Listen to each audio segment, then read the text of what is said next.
エンジンの状態の説明をいたします。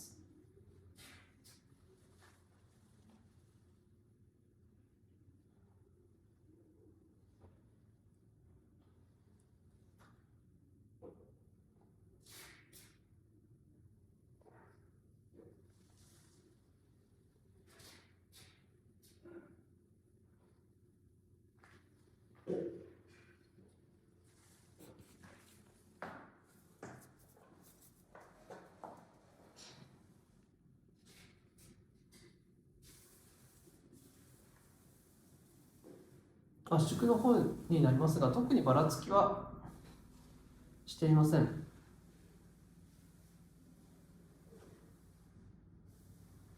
動作の方も問題はありませんでした。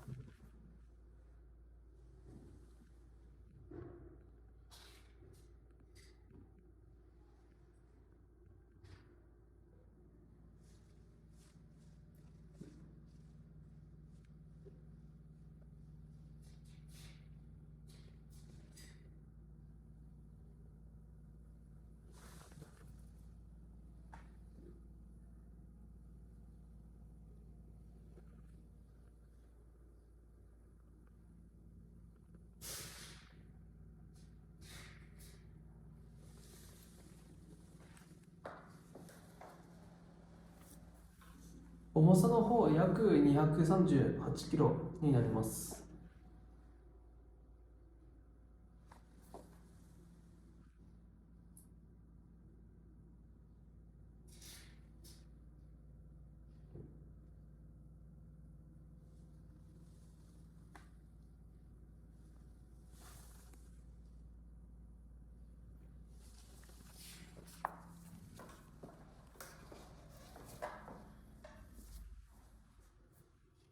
特に目立つオイル漏れはしていません。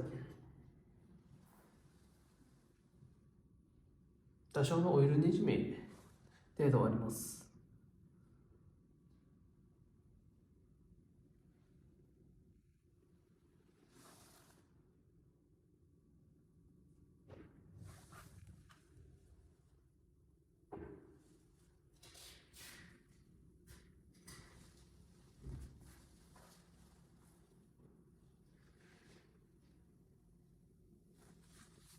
以上です。